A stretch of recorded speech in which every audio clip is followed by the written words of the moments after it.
Ay, no, ahora va a grabarme. Iniciamos en nombre del Padre, el Hijo, el Espíritu Santo. Que ese mismo Cristo de antes, de ahora, de siempre, ilumina nuestros caminos y ayudarnos en nuestras labores, especialmente hoy en la preparación de nuestros conocimientos a Evangelio de Marcos, terminando hoy. Gracias, Señor, para esa oportunidad, estar en comunidad también, estudiando las Sagradas Escrituras. Amén. Padre, Amén. Hijo, Espíritu Santo. Bueno, usted, Anita, ¿cuál número es suyo? No El sé. último. Entonces yo voy primero porque soy número 12. Dice el mandamiento más importante. Eso, lo que yo mando. No, eso era el tema de doña Ethel, pero como ella se complicó también la vida de ella, ¿verdad? Vamos a iniciar una vez. Déjame encontrar lo que quiero poner. Eso primero. Eso no es de la clase. Esos son las Página pluviales. 101. No, pero aquí estoy en la pantalla, es las pluviales, ¿verdad? Ajá. Es- yo fui a ver eso no es tema, pero como de la clase anterior, esas capas pluviales, Dios mío, yo la he visto, pero no sé cómo lo hacen. Eso lo tenía listo para ustedes. Ahora, ¿qué más era? Pluvial viene de aguacero. Sí, pero qué calor. Yo pongo el alba y en 15 minutos estoy sudando. Ya pedí mi segunda alba porque hay que lavar uno siempre. Ok, vamos a iniciar con la mía es el mandamiento más importante, o ¿cómo se llama? Bueno, realmente vamos a hacer, dame un segundo más y que listo. A las 11 marchará. Ok. Aquí vamos. Aquí se puede ver la reunión de hoy. Es sobre una sección más grande, pero el que vamos a contemplar es Marcos 11, 1 a Marcos 13:37. Eso no vamos a leer hoy. Eso era la sección que debíamos que leer. Está bien. Para esta reunión nos propusimos leer de nuevo la misma sección del Evangelio de Marcos, pero fijándonos sobre todo lo que Jesús dice. Por eso la pregunta que debíamos contestar era, ¿con quiénes y de qué temas habla Jesús al llegar a Jerusalén? No vamos a leer todo 11 a 13, pero vamos a enfocar en la que es Marcos 12, 28, 34. Los que puedan verlo, voy a subirlo ahí si alguien quiere leer. Si no, yo lo leo. Yo lo leo. Adelante. Un escriba que los oyó discutir, al ver que les había respondido bien, se acercó y le preguntó, ¿cuál es el primero de los mandamientos? Jesús respondió, el primero es, escucha Israel, el Señor nuestro Dios es el único Señor, y tú amarás al Señor tu Dios con todo tu corazón y con toda tu alma, con todo tu espíritu y con todas tus fuerzas. El segundo es, amarás a tu prójimo como a ti mismo. No hay otro mandamiento más grande que estos. El escriba le dijo, muy bien, maestro, tienes razón de decir que hay un solo Dios y no hay otro más que Él, y que amarlo con todo el corazón, con toda la inteligencia y con todas las fuerzas, y amar al prójimo como a sí mismo, vale más que todos los holocaustos y todos los sacrificios. Jesús, al ver que había respondido tan acertadamente, le dijo, tú no estás lejos del reino de Dios. Y nadie se atrevió a hacerle más preguntas. Palabra de Dios. No, Señor. no, todavía faltaba. No, eso es No, perfecto. ya, sí, está ahí. Aquí está donde podemos compartir, que normalmente sería leerlo, contemplarlo, enfocar en hay más preguntas en la guía, pero vamos al grano.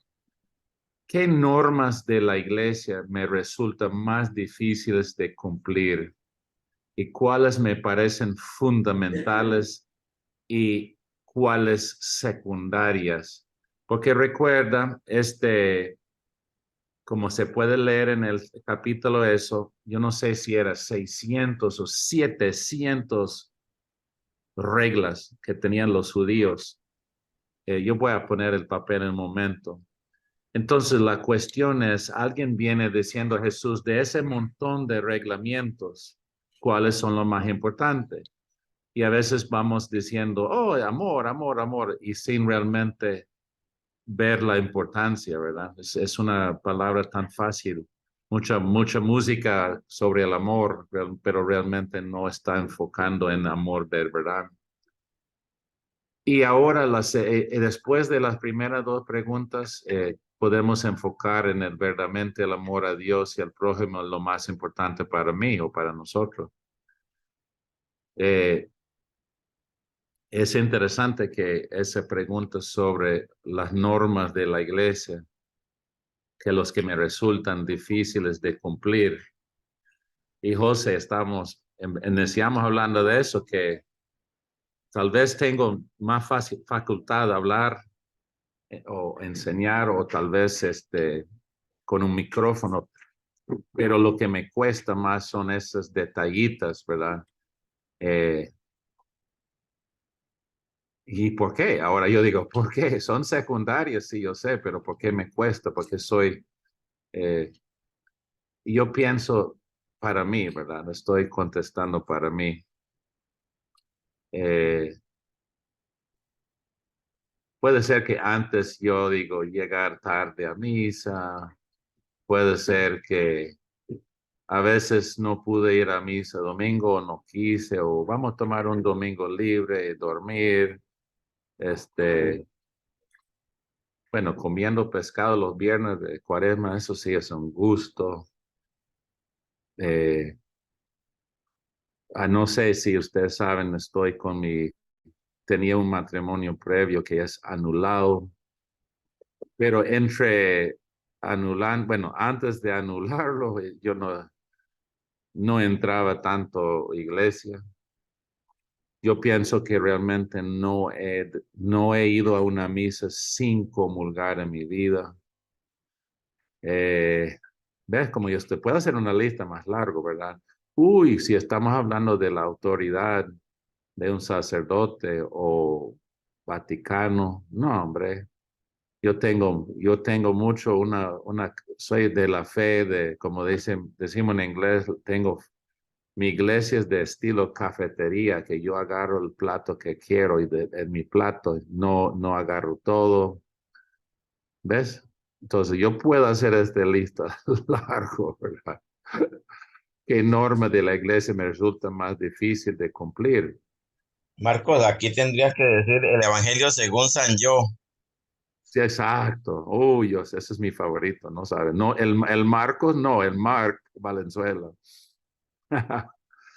Pero vea, entonces, bueno, ya dejamos de decir, eso sí, hay bastante de la iglesia que me resultan difíciles de cumplir, pero eh, tal vez es algo de Dios, no sé, pero la verdad para mí lo fundamental, eh, bueno, dejamos esa pregunta, porque no voy a decir, ay, yo soy tan bueno en eso, porque también eso me cuesta. Quería dejar a otra gente con esa misma pregunta que de las normas de la iglesia que me resultan más difíciles de cumplir.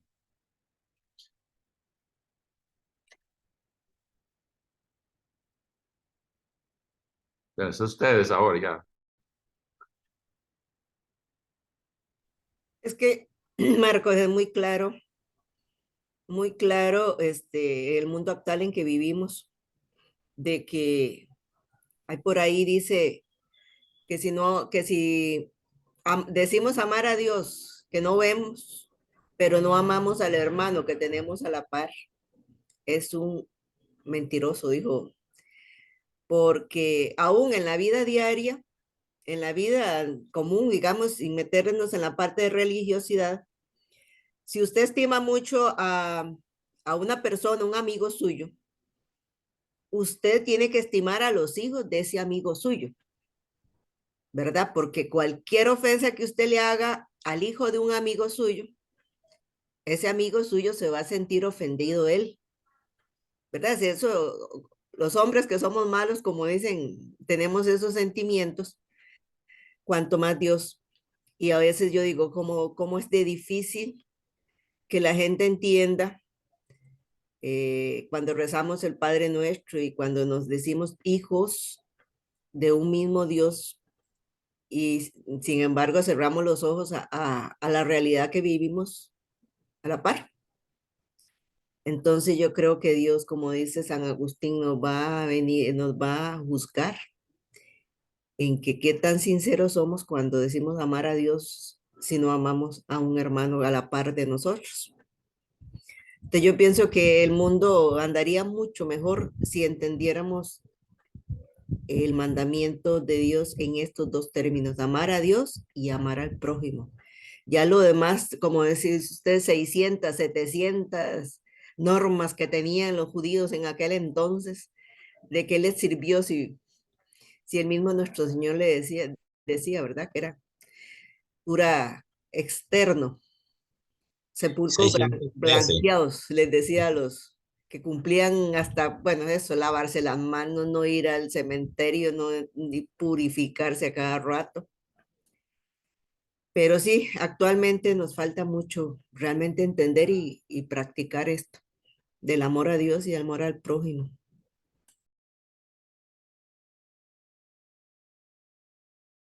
Pero la pregunta que yo me hago, ¿qué es amar a Dios? Porque hoy en día la palabra amor ha sido totalmente desvalorizada y a cualquier cosa se le llama amor.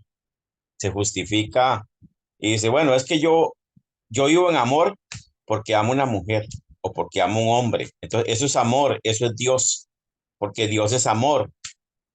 Y nada tiene que ver una cosa con la otra. Nada tiene que ver los sentimientos con el amor verdadero. Y Jesús nos da una clave muy, muy, muy importante. Dice Jesús, el que me ama cumple mis mandamientos, ¿verdad? Y nosotros sabemos que el problema es quedarse usted en lo meramente externo, en decir que usted ama a Dios porque usted cumple ciertas reglas y no que por el amor de Dios cumple las reglas, que es diferente. O sea, usted por el amor que le tiene a Dios, por ese amor que emana de esa relación personal entre usted y Dios, entonces usted actúa de esta o de la otra manera, ¿verdad? Pero hoy en día se confunde mucho eso y decir, bueno, es que yo amo, entonces yo soy prácticamente una encarnación de Dios, porque usted ama a una persona o porque, pero no, pero es que yo siempre lo he dicho, para usted amar a alguien tiene que conocerlo. Si usted no conoce a alguien, no lo puede amar. O sea, usted no puede. Yo le pregunto a usted, bueno, existe un señor allá por Australia que tiene un indígena que tiene un nombre. ¿Usted lo ama? Si usted no sabe ni que existe, ¿cómo lo va a amar? Usted puede amar a la humanidad, a la que usted no conoce, pero amar de verdad solo al que conoce, porque el que no conoce usted no, usted puede tener buenos sentimientos y buenos deseos por esa persona, pero no, pero entonces para amar a Dios hay que conocer a Dios, saber cómo piensa, qué quiere y empezar a actuar a partir de esa generación, de ese sentimiento de amor hacia ese Dios, de acuerdo con lo que ese Dios quiere, porque yo no puedo querer a alguien y hacer todo lo que esa persona no quiere que yo haga, sino todo lo contrario. Primero se genera esa relación con esa persona, porque Dios es persona, y luego de esa relación se ama a esa persona y se actúa según esa persona, partiendo del hecho de que nosotros como criaturas no sabemos ni llegamos al conocimiento del creador como tal. Del creador es el que tiene la ciencia, el conocimiento, sabe qué es lo que nos conviene y qué no nos conviene, y por lo tanto, Dios nos guía. Los mandamientos en realidad nunca deben tomarse como mandamientos, sino solamente como sugerencias, como cosas que Dios nos dice, mira, esto es lo que a mí, que te amo, me gustaría que tú hicieras por tu propio bien. Allá yo si lo hago, no lo hago. Pero que a mí me cuesta y es, y es algo fundamental y es la oración. Eso para mí es mi punto más débil, de que me gusta, me encanta leer, me encanta conocer, pero me cuesta entrar en verdad en una relación íntima con Dios. Muy pocas veces lo he logrado y las veces que lo he logrado se me ha ido. Y ahí voy, pero lo que trato es de a pesar de lo malo, mi montón de errores, es de no echarme para atrás y seguir para adelante. Y digo, si Dios me sostiene, ahí voy. En algún momento, Él me cambiará y me dará a mí lo que yo necesito para ser la persona que Él quiere que yo sea.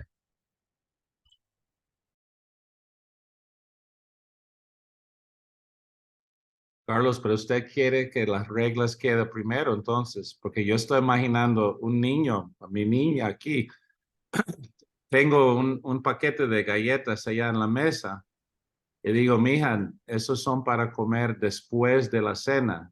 Es mejor, porque si comes la galleta antes, va a estar lleno, no va a comer el arroz y la ensalada que tenemos. Y voy. Y una vez ella agarra las galletas, pero eso no significa que ella que no me ama.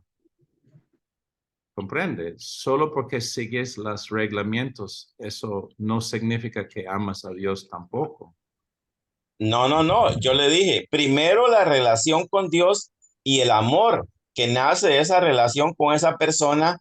Y de ahí, de ese amor, es donde nace el hecho de respetar lo que él a mí me sugiere o me dice que es lo mejor para mí, de esa relación. O sea, y cuando nosotros entremos en un estudio más profundo, un conocimiento, ya sea individual o grupal, como sea, de San Pablo, nos daremos cuenta por qué San Pablo habla de la ley, de las obras de la ley, aunque la gente lo confunde y lo confunde con las obras normales de todo aquel que cree. No, él está hablando porque como usted lo hacía mención al inicio y lo hacía también Anita, 613, pero ellos creían que al final se justificaban por hacer esas obras.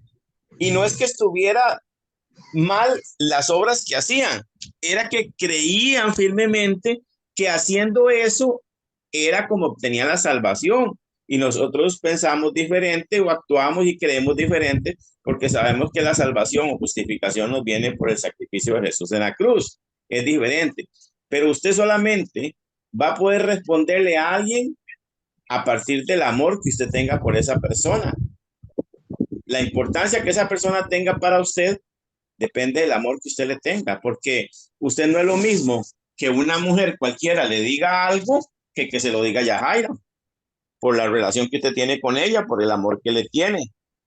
Es a lo que me refiero. No, yo nunca voy a decir que las obras están, o sea, que por las obras se va a justificar la persona. No, lo que sí le digo es que de esa relación de amor entre las dos personas nacen las obras.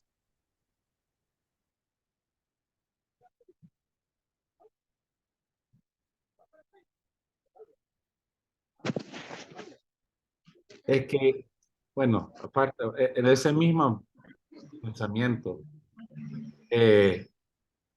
si estoy en misa y viene una muchacha que tiene 17, se llama Teresa, y no está todos los domingos, pero es que yo era catequista para ella y es una buena muchacha, ¿verdad?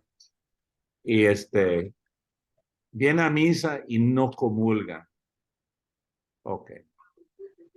Y fui a pensar en eso, ¿verdad? Porque esa actitud, ¿verdad? O esa cultura que vivimos no tiene como el precepto que Dios te ama primero. Vamos primero con los pretextos. Primero, en vez de iniciar con el amor de Dios y ver donde Dios nos madura.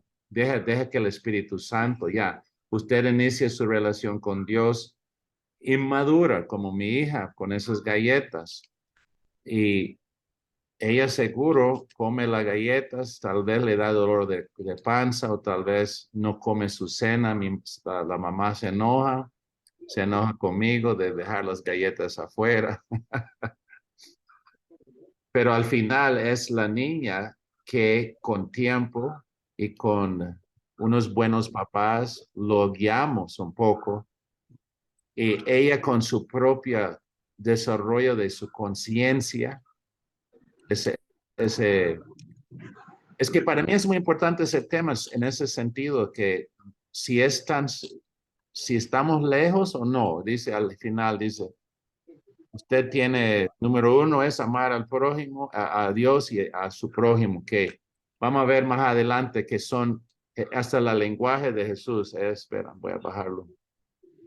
En este evangelio hoy dice, hasta Jesús contesta raro, dice, él dice primero y después dice el segundo, y en versículo 30 y al final de 31 dice, no hay otro mandamiento más grande que estos. Y aunque el maestro de la ley pide lo más importante, Jesús no puede dar solo uno, aunque está pidiendo el más importante, porque al final es dos caras de la misma moneda.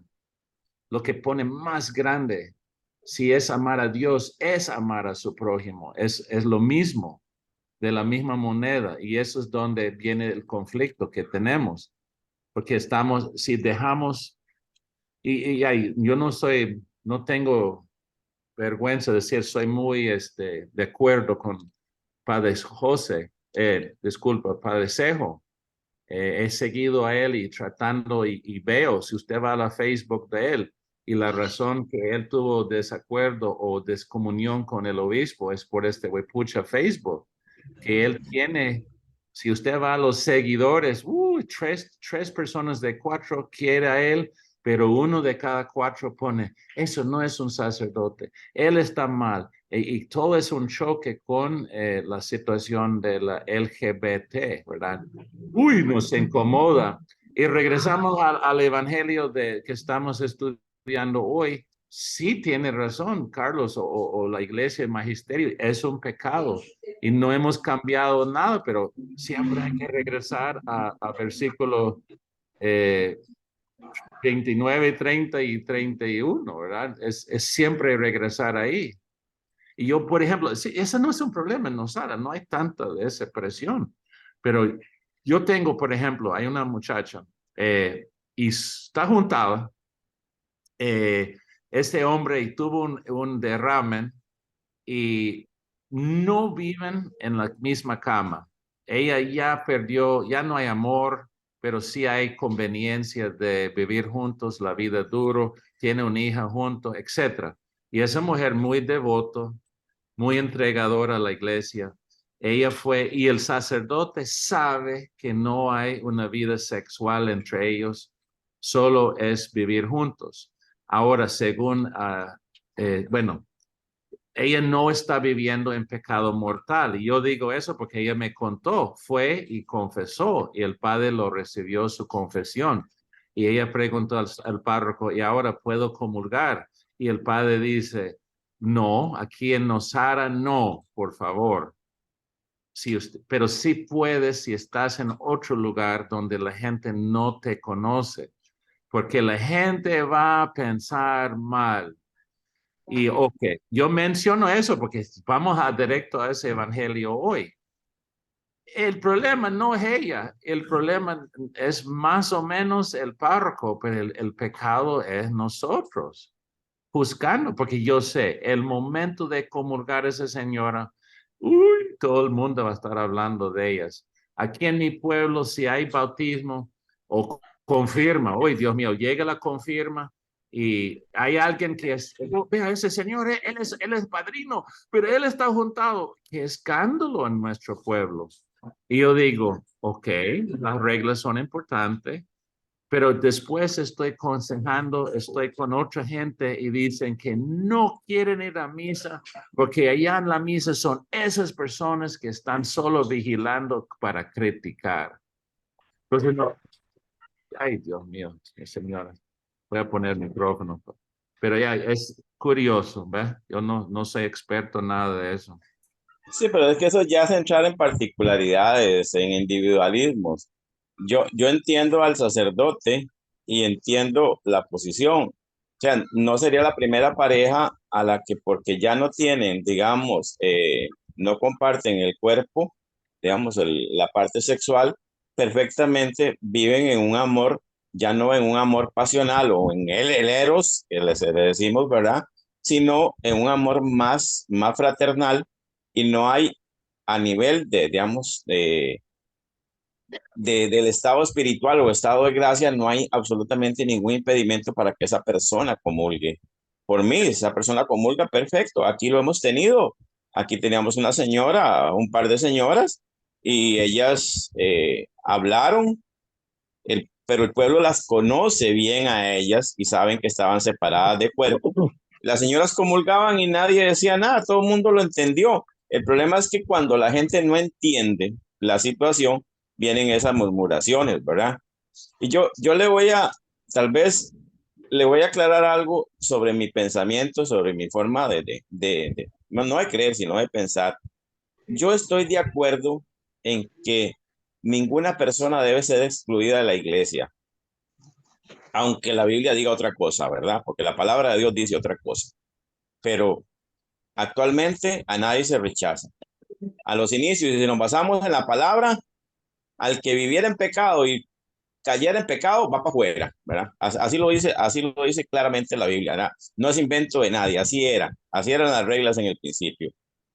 Yo lo que no estoy de acuerdo es que quieran que la iglesia le diga a este lobby de ese montón de letras que no es pecado, o sea, que está bien vivir en esa situación, que está bien, que es amor, que Dios es amor, entonces que Dios, para Dios está bien, porque una cosa es decirles, no, la iglesia tiene que aceptar a todos sus hijos y guiarlos, porque negarle la posibilidad a estas personas de estar en la iglesia es cerrarle tal vez las puertas de la salvación y nadie tiene derecho a cerrarle la puerta de la salvación a nadie porque no es nuestra la salvación, porque es de Dios, porque cada uno de nosotros como hijos de Dios tiene el derecho de acercarse a su Padre, pero lo que nunca estaré de acuerdo es que digan que no es pecado, porque muchas veces la gente cree o entiende, y de estas personas también así lo cree, que el hecho de que la iglesia los acepte es que acepte que la condición en la que ellos viven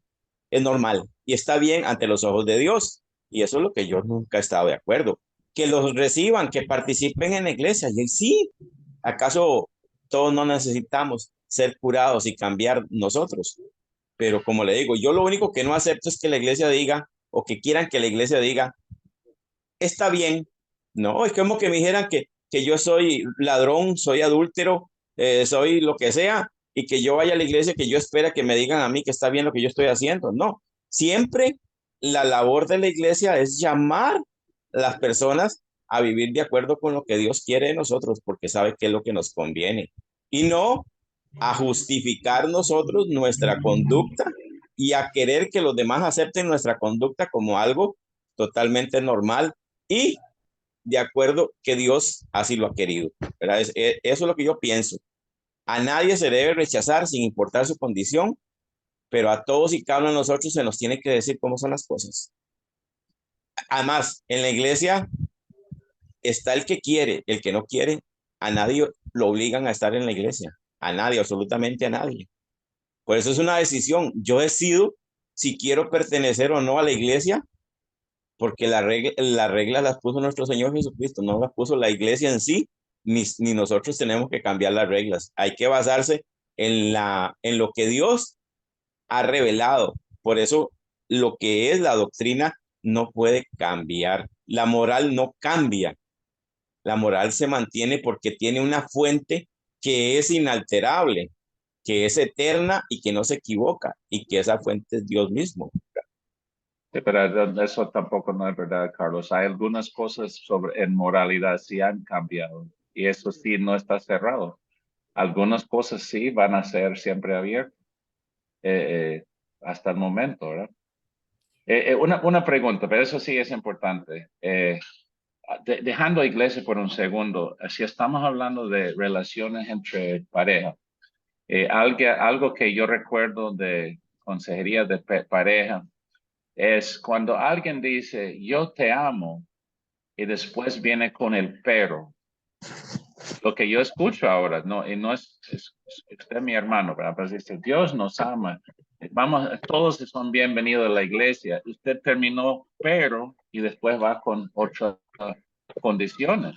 Si yo digo a mi señora, yo te amo, bebé, pero puedes, ¿verdad? Y si yo pongo el pero, eso significa que realmente no te amo. Porque si creemos que Dios nos quiere como somos, nos ama ahora mismo. Claro que No, él no, que, no, no, Marcos. Eso sería una equivocación decir que Dios nos ama como somos. No, Dios nos ama a pesar de lo que somos, ok, pero no como somos, porque si ok. no, Bueno, entonces tiene Dios razón. nunca nos diría que cambiáramos. Dios nos diría, no, no, yo los amo así, no hay que cambiar, hay que seguir siendo como somos. Y leemos siempre que siempre se nos dice que hay que convertirnos. ¿Y convertirnos qué es? Cambiar el rumbo de nuestras vidas, cambiar nuestras acciones. Pero Si eso no no, es, no es él no tiene eso como esa condición de su amor tampoco, no. no, no. No es, La condición de Dios para amarnos a nosotros no es nuestra respuesta. No es que nosotros seamos buenos o seamos malos. Lo que pasa es que Dios sí nos pide que cambiemos porque es lo que a nosotros nos conviene, es lo que nos sirve a nosotros y es lo que le sirve a toda la humanidad. Yo puedo decir, ok, bueno, es que yo soy ladrón. no, Entonces, Dios me sí, ama porque yo soy, siendo yo ladrón. Sí, Dios me ama siendo yo ladrón, pero Dios a no quiere que yo pesar siga de. siendo ladrón. Pero el ladrón está contento robando.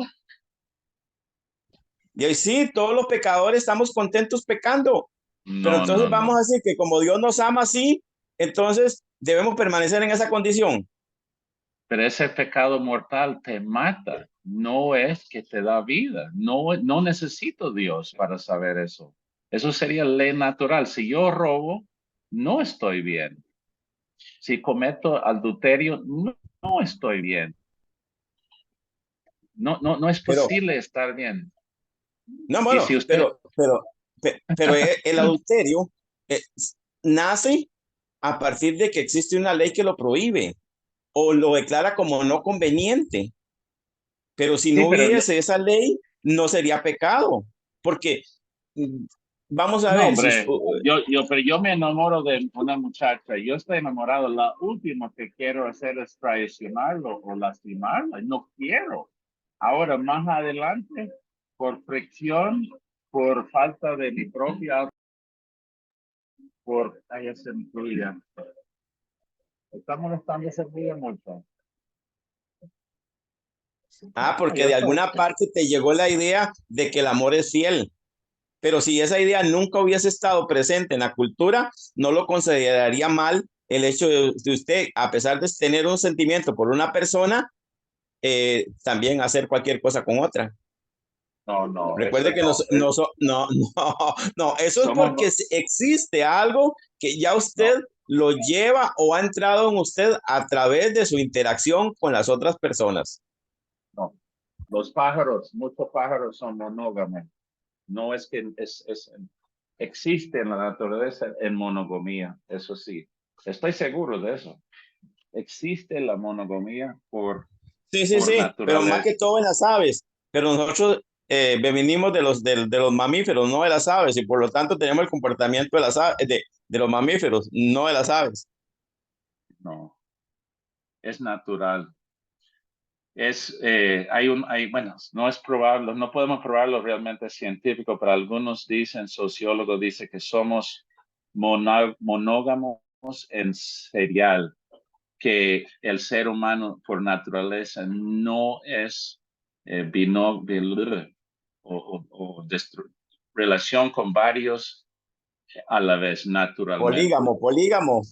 Sí, es por naturaleza deseamos ser íntimos y el mejor. Eso es lo que estamos aprendiendo en moralidad. no es que es una ley que nos enfrenta, es lo que estamos creados en su imagen. Es interesante esa conversación, no es solo Marcos y Carlos, lo siento.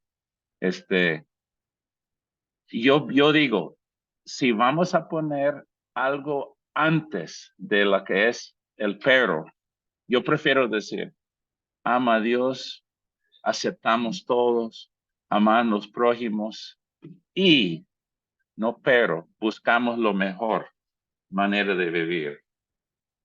Sí, porque al final, imagínense, pobrecito que está de la calle, decimos playo, voy a decirlo así directo, ¿verdad? Que es feo decirlo. Usted va a San José y hay unos de esos que han vivido trágicamente, horriblemente, una vida desenfrenado, loco, abusado. Y algunas personas ni conocen la calle, ¿verdad? Tal vez hay que hacer un viaje un día por la calle de San José, pero también no se encañas a eso, en algunas esquinas. Pero esos hombres han bebido abuso.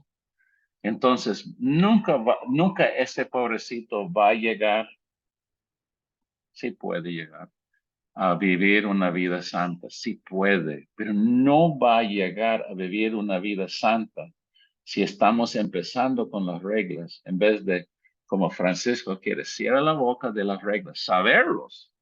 Hey, yo no creo que la gente entiende. Francisco dijo una vez, deja de hablar del aborto, sabemos que está mal, comprende. Y después vengo y yo veo todos los conferencias episcopales siguen con la lucha contra el aborto, que al final sabemos. Pero si el mismo Papa dice, cierra la boca y saberlo, y vamos a atender los más marginalizados. No es que estamos cambiando la moralidad ni las reglas, es enfocar de nuevo en lo que debemos estar haciendo. Imagínese, una esposa perdona a su señor bueno, el hombre da la vuelta, o yo, por ejemplo, yo voy a la calle y voy tomando, regreso, mi señora está brava, no está contenta conmigo. ¿Por qué fui a la calle? ¿Por debilidad, por tonto, por desear sentir joven, que estoy tratando de llenar un hueco, un vacío? ¿Ella me va a perdonar automáticamente? No, tampoco. Pero hay que regresar al punto que me ama y yo le amo a ella. Siempre hay que regresar al punto de amor y de ayer y tener la conversación honesta y ver en qué manera podemos estar bien. Y yo estoy de acuerdo, Carlos, yo no soy contra nada de lo que está diciendo, nada más es la aplicación de la iglesia, que si vamos a aplicarlo es amor primero y no pensar en segundo, deja el segundo venir, porque si confiamos en el Espíritu Santo y podemos abrir la puerta a alguien que está marginalizado, nosotros nos encargamos de abrir la puerta, que entra todos. Y de allá, allá, eso sí es una cuestión más difícil de pastoral, pero al final siempre Dios va a dar, siempre ese Espíritu Santo va a guiarnos. Bueno, yo estoy otra vez, Dios mío. Voy a apagar eso. Vea que me está, el verdaderamente amor a Dios y al prójimo es lo más importante para nosotros. Eso es lo que estamos conversando mucho. Gracias. ¿Seguimos o yo quiero escuchar a otra persona? A ver. Disculpa, soy necio, ¿no? Otra persona, por favor. A propósito de lo que conversábamos de no cerrar las puertas a nadie, hace unos años, ¿se acuerda la confusión que hubo con el Papa Francisco cuando trató de decir que las parejas en situación especial no podían ser rechazadas? Que entonces mucha gente hasta confundió el asunto y andaban diciendo, oye, ahora la iglesia ya va a permitir que los matrimonios no sacramentales puedan comulgar, ¿verdad? Hubo una confusión al respecto y es lo que decía Carlitos ahora. La iglesia no debe cerrarse a las parejas. Es que ahorita eso de que algunas personas usted ve que realmente son fieles, devotas a la Santa Eucaristía y que no pueden comulgar, no pueden comulgarse. Y entonces y ahí se dice eso, ¿verdad? Que por eso está la comunión espiritual también para estas personas. Y yo el otro día escuchaba a una prédica de que es tan válida, esa comunión espiritual es tan válida como la comunión sacramental, cuando realmente hay algo que no pueden subsanar, familias ya constituidas que no pueden recibir el sacramento del matrimonio, pero que el Papa ha tratado de dar luz sobre esto, de que no, aunque no puedan comulgar, son parte de nuestra iglesia. Pero sí, como dice Carlos, Anita, tampoco es que la iglesia la iglesia no puede cambiar a que la iglesia sea al estilo que la humanidad quiera, no. La luz del Espíritu Santo ayude siempre a que la iglesia no pierda el rumbo de que tenga que plegarse a las situaciones mundanas que últimamente tenemos. Sí, Carlitos. si te oye el padre Hugo, te jala las orejas. El padre Hugo dice que ni siquiera se debe hacer la comunión espiritual en la misa. Ya ahora aquí no la hacen, antes sí la hacían, porque nada puede, ni tiene similitud, ni de ninguna manera al cuerpo y la sangre de Jesucristo. Nada, no hay nada que se pueda parecer, ¿verdad? O sea, nada de lo creado puede parecerse ni en una trillonésima al creador como tal, ¿verdad? Ahora, eso es algo que tal vez se ha buscado, algo como para darle un consuelo a las personas que no pueden comulgar, pero nunca se podría equiparar una cosa con la otra, ¿verdad? Una es recibir espiritualmente, es simplemente una actitud personal. Recibir en la especie es Cristo mismo, es Dios mismo, ¿verdad? Entonces no habría comparación. Algo nos había dicho el padre Hugo sobre eso, ¿verdad? Que en Bueno, realidad no debía ni de darse en la misa. y técnicamente, si usted está en pecado mortal, jamás va a poder tener comunión espiritual. No es posible. No es que nadie va a ¿No? permitirlo, es imposible. Si estás viviendo en ese pecado mortal, no puedes estar en comunión con Dios.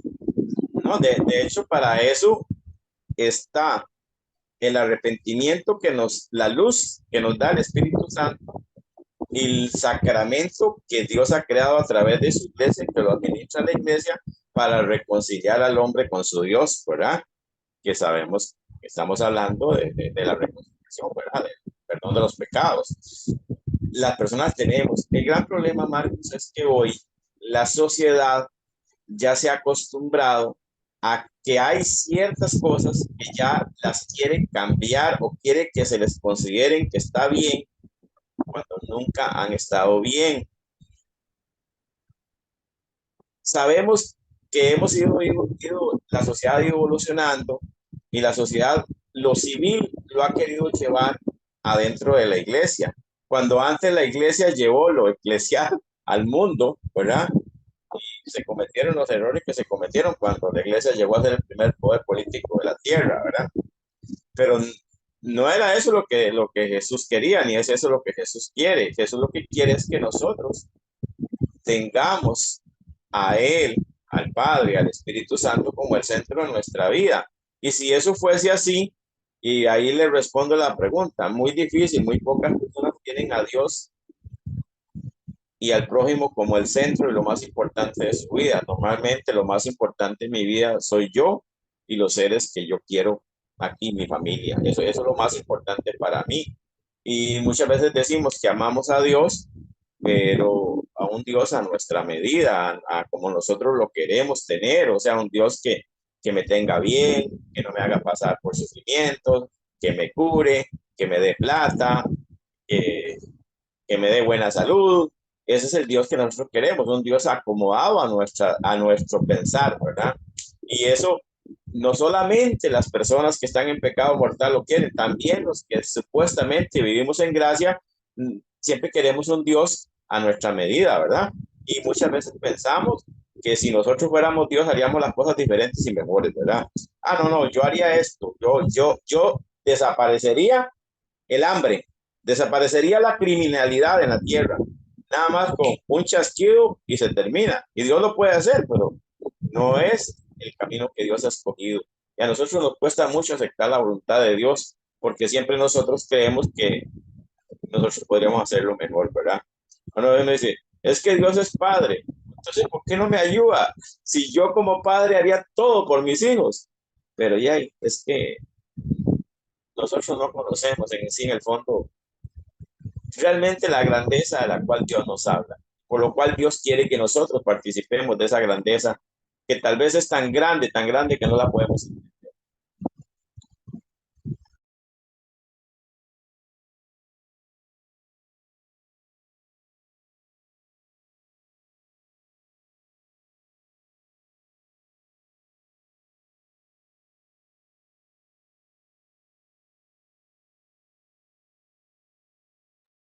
Seguimos. Ahora vemos, bueno, son muy pequeñas letras. Hay tiempo todavía, Ana, dígame. No, casi mucho fuimos hablando. Allá voy rápido con los del tema, entonces. La única manera, según el primer carta Juan, la única manera de verificar si el amor a Dios es auténtico es la de ver cómo amamos a los demás. Muchos otros pasajes de la Escritura nos recuerdan esta insistencia de la primitiva catequesis cristiana. Allá están las citas. Está en su formulario. Tal vez si fuéramos una iglesia así, tendríamos gente entrando en vez de escapando. Y eso sí, y no solo Costa Rica, en el mundo. Entonces hay que ver qué hacemos. Gracias a Dios, digo, para Papa Francisco, él quiere enfocar de nuevo en ese amor al prójimo. Número 1, el primer paso consiste en amar al prójimo como a mí mismo. Nadie puede amar a los demás si no ha aprendido a amar antes, a amarse a sí mismo. En mi opinión, como psicólogo más o menos, ese amar a sí mismo es donde salimos mal. Hay una señora aquí que acepta que este hombre es su marido, pero él no quiere casarse y sabe que ella no tiene otra opción. Hoy en día tal vez hay más opciones, pero por la economía esa mujer no podía, que tuvo 3, 4, 5 hijos, ya no puede largarse, no puede independizarse, sus hijos necesitan, entonces forma de vivir machismo. Ella no puede casarse porque el hombre no quiere, etcétera. Vamos así, pero puede ser por falta de autoestima. Debía ella pensar, Dios vale la pena. Si este hombre va a conquistarme, vamos a ver si pone el anillo primero, por ejemplo. Ya, el segundo paso es amar como Jesús mismo nos amó. Él amó hasta el fin. Entonces, también esa urgencia, si vamos a amar como Cristo nos amó, este es hasta el fin, hasta dar su propia vida. Yo puse en un grupo ¿cómo se llama? Letanías a la Letanías de humildad. la humildad. Y eso estoy con Anita. Viera, yo lo leo cada vez me da una vergüenza. Esa es que mejor No, no Marcos pasa el 10. examen, Marcos, de una hoja. No, yo lo puse en uno para que tenerlo más fácil. Oye, bueno, Marcos, ahora que usted habla del amor propio, un día estos, a veces, como me canso de estar solo ahí, me pongo a ver videillos, ¿verdad? Y sale un muchacho, ¿verdad? Joven, preguntándole a una jovencita, ¿verdad? Que cuántos hombres ha tenido ella en la vida, ¿verdad? Entonces le dice, bueno, me dice, en este momento yo estoy en una apuesta con una amiga mía, ¿verdad? Ajá, ¿y qué apuesta? A ver cuál de las dos llega primero a 100, ¿verdad? O sea, está haciendo una apuesta bueno, de cuál de las dos llega primero a 100. Y le dice él, ¿y qué? ¿Cómo va? Voy por 96, le dice, ya casi termino. O sea, Ay, vea el valor que se da ella misma, ¿verdad? O sea, sí, sí, y eso uno podría decir, y la sociedad hoy en día le dice, ah, no, usted puede hacer con su cuerpo lo que a usted le dé la gana, y eso lo va a hacer feliz, y eso es disfrutar la vida. El mismo engaño con las drogas, con el alcohol, que te dicen supuestamente usted está disfrutando, pero al final terminas pagando las consecuencias con el tiempo, ¿verdad? Ay. vea, Y no la solamente ley, el pobre, el rico, el feo, el sí, bonito, sí. el asiático, el africano, todos pasa, tenemos ese gran problema. Y Carlos, la ley natural es, imagínese el estudio de cáncer de cervix, lo que es el punto del vientre, ¿verdad? Bueno, ovario, ¿cómo se llama? Del vientre. El cáncer de cervix, con más de 3 parejas en su vida, su porcentaje aumenta para cáncer de cervix. Imagínense. Eso sí es un detalle que recuerdo. Yo tengo que tener más información, pero imagínense, eso es algo que cuando yo hablo con muchachos que me cuesta, porque al final soy un hombre, ¿quién soy yo para hablarles? Pero imagínense, si eso es ciencia, diciendo, con más de 3 parejas en su vida, se aumenta su posibilidad de tener cáncer de cervix. Imagínense. Hay mucho ahí para ayudarnos. Bueno, ya. Igual, empezando con el autoestima. Ese, si usted habla con niños de 13, 12 que no han tenido ninguna relación, no están ellos con ganas. Ellos están pensando en amor. ¿Y dónde empieza ese escarado? Porque alguien no guió para conocerse, hacer una conciencia de su misma, qué se siente, qué es lo que quiere. Bueno, ya. Cada pecado tiene su remedio, digo yo. Y eso de vivir la vida para el pobre, pero es nuestro. Ahora, nosotros adentro de la iglesia, es abrir espacio al pobre, el marginalizado, el despreciado, incluso para el enemigo. Y el enemigo es mi grande para mí. Es que tengo unos enemigos. Bueno, la tercer nivel, yendo para arriba, la plenitud propuesto por Jesús llegará cuando imitemos a Dios y nuestro amor a los demás sea como el amor que une a la misma Trinidad, porque Dios es amor. Eso de la primera carta, Juan. Jesús, él no es tonto cuando escriba, cuando él pregunta a él cuáles son los mandamientos más importantes. Jesús está refiriendo a de Deuteronomio 6:4-5, que es, escucha Israel, el Señor nuestro Dios es el único Señor. Amarás al Señor tu Dios con todo corazón, con todo tu alma y con todas sus fuerzas. Y en Levíticos 19:18, no serás vengativo con tus compatriotas, ni les guardarás rencor. Amarás a tu prójimo como a ti mismo. Yo soy el Señor. Y iba a poner cosita más. Era muy interesante la sección, porque antes de este escriba, Jesús está discutiendo otros temas. Uno era dando el dinero a César, dará otro de los fariseos, y son 3 situaciones antagonísticas contra Jesús, buscando manera de atraparlo. Y lo lindo es ese número 4, el maestro de la ley, que él viene suave.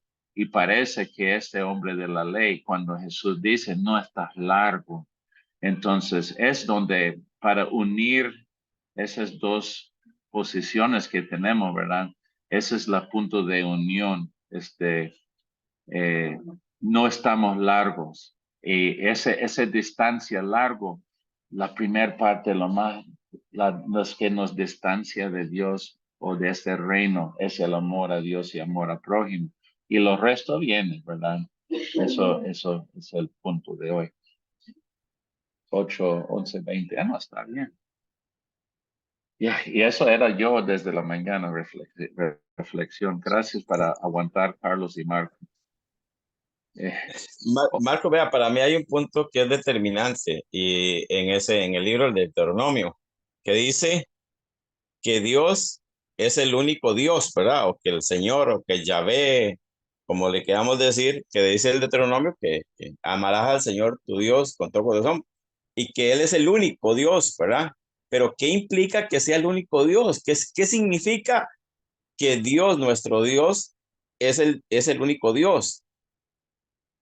Ah, para mí significa que en Él está la verdad y que es el único que nos puede enseñar el camino, la verdad, el único que puede hacernos llegar a nosotros a la plenitud.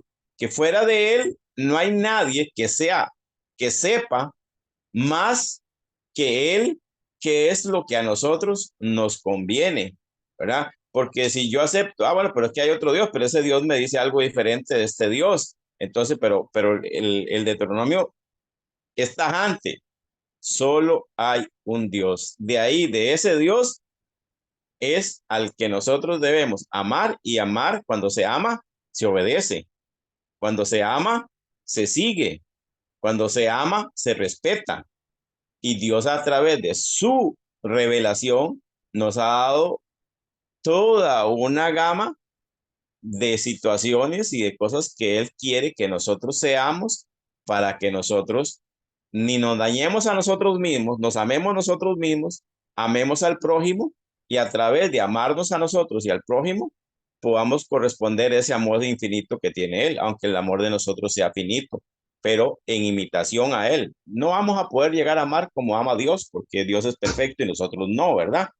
Pero para mí ese punto es fundamental, que en Dios existe, en este Dios, en el Dios hebraico, existe lo único y el todo que nosotros tenemos. No hay otra fuente a la que nosotros podamos recurrir que no sea Él. Él es la fuente de todo. Pero usted personalmente no puede limitarlo a nadie. Ese es infinito.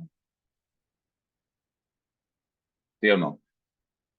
Es infinito. Entonces, ya, el momento que yo trato de decir o definir o modelarlo en mi visión sería el Evangelio de Marcos. Es que podemos aceptar los hindú porque ellos tienen su... Bueno, ya, ese es más tema. Vamos a terminar ese tema y vamos con la otra. Anita, no sé, no tengo aquí listo para poner en la pantalla nada, pero si usted tiene... Si quiere ahora me da para compartir la pantalla, para más o menos tener la misma Adelante. guía esto. No, lo que quería agregar a esto de los mandatos, dice, siempre me llama esto que dice, los mandatos del Señor son sabios y alegran el corazón. Y entonces usted ve la vida de los santos, realmente no hay un santo triste. O a pesar del sufrimiento físico o persecución, lo que es, no hay santo triste. Entonces ahí se confirma que los mandatos de Dios son sabios y alegran el corazón, como dice uno de los salmos. Bueno, me da para compartir entonces, Marcos, es rapidito, el capítulo 15 es a ver, ¿cómo decía? No. El último, el 14. Ay, se me perdió. Ok, capítulo 15, ha resucitado. Vamos a ver, voy a ver si puedo compartir. Tengo que practicar más.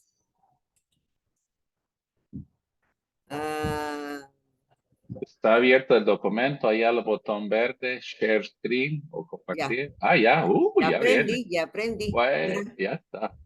Ahora, ¿cómo quito esta pantalla? Vamos a ver. Ok, ya. Bueno, el tema es el último capítulo, ha resucitado el Señor, ¿verdad?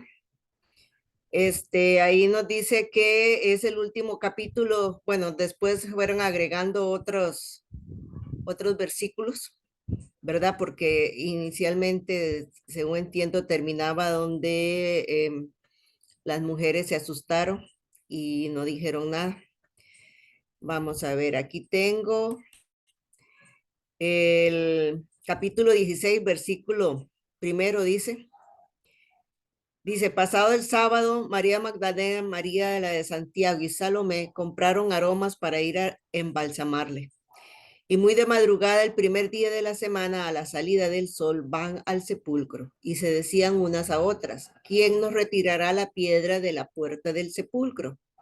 Y levantando los ojos ven que la piedra estaba ya retirada y eso que era muy grande. Y entrando en el sepulcro vieron a un joven sentado en el lado derecho, vestido con una túnica blanca y se asustaron. Pero él les dice, no os asustéis, buscáis a Jesús de Nazaret, el crucificado, ha resucitado, no está aquí. Ve al lugar donde le pusieron. Pero id a decir a sus discípulos y a Pedro que irá delante de vosotros a Galilea. Allí le veréis como los lo dijo. Y ellas salieron huyendo del sepulcro, pues un gran temblor y espanto se había apoderado de ellas. Y no dijeron nada a nadie porque tenían miedo. Bueno, aquí lo que dice es que, bueno, leyendo eso y también el primer capítulo de Marcos, ¿verdad? Donde se inicia, ay Dios, espere para ver qué hago con esto. Contesta. Pero no sé dónde contesto, no sé por WhatsApp o por... Lo voy a apagar mejor ya esta cosa. Ya. Dice, ambientación, bueno, en nuestra reunión anterior se nos ha ayudado a familiarizarnos con el Evangelio de Marcos. Ya leímos todo casi el Evangelio de Marcos.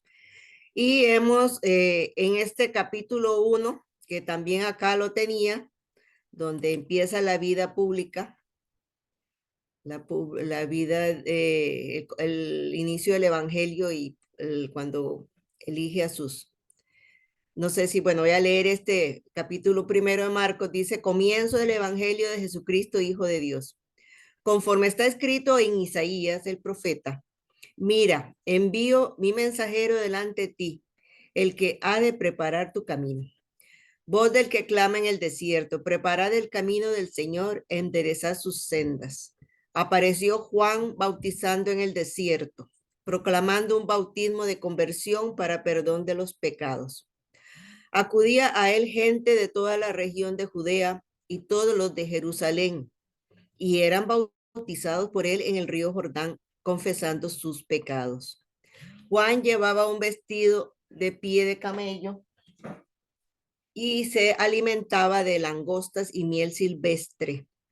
Y proclamaba, detrás de mí viene el que es más fuerte que yo, y no soy digno de desatarle, inclinándome la correa de sus sandalias. Yo os he bautizado con agua, pero él os bautizará con Espíritu Santo.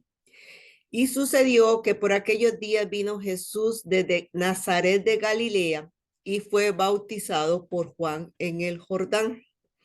En cuanto salió del agua, vio que los cielos se rasgaban y que el Espíritu en forma de paloma bajaba a él. Y se oyó una voz que venía de los cielos.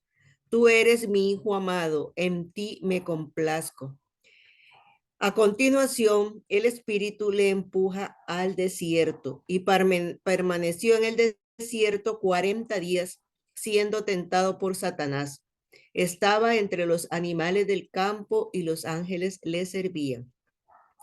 Después que Juan fue entregado, marchó Jesús a Galilea y proclamaba la buena nueva de Dios. El tiempo se ha cumplido y el reino de Dios está cerca.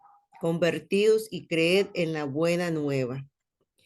Bordeando el mar de Galilea, vio a Simón y a Andrés, el hermano de Simón, largando las redes en el mar, pues eran pescadores. Jesús les dijo, venid conmigo y os haré llegar a ser pescadores de hombres. Al instante dejaron las redes y le siguieron. Caminando un poco más, vio a Santiago, el de Zebedeo, y a su hermano Juan. Estaban también en la barca arreglando las redes. Y al instante los llamó, y ellos, dejando a su padre Zebedeo en la barca con los jornaleros, se fueron tras de él. Palabra de Dios. Bueno, aquí vemos, yo le subrayé esto donde dice donde dice, dice, pedid, pero ir a decir a sus discípulos y a Pedro que irá delante de vosotros a Galilea. Allí le veréis como os dijo. Y también en el capítulo 1, aquí en el versículo 9, dice que Jesús vino desde Nazaret de Galilea, cuando él inició su ministerio. Y después también el versículo 14 dice, después que Juan fue entregado, marchó Jesús a Galilea y proclamaba la buena nueva de Dios. Entonces, volviendo aquí a la lectura de dice, una vez que hemos leído, digamos, estos dos capítulos de San Marcos, dice ahí estas preguntas. Bueno, y en el final del capítulo 16, cuando nos habla de que las mujeres regresaron, esa parte dice, salieron del sepulcro y regresaron muy asustadas y no dijeron nada a nadie porque tenían miedo. Esa parte, bueno, al final creo que ahí sigue donde ellos realmente llegan donde están los demás discípulos y les dicen, y Pedro se va detrás de ellas porque no les creen a ver al sepulcro. Entonces aquí dice, a veces la vida nos da sorpresas que nos dejan por un momento desconcertados. Entonces solemos reaccionar del modo más insospechado. Lloramos de alegría, saltamos de felicidad o de dolor. Ante un acontecimiento alegre o doloroso que no esperas, ¿cuál es nuestra reacción? ¿Cómo sueles reaccionar y cómo reacciona la gente que te rodea?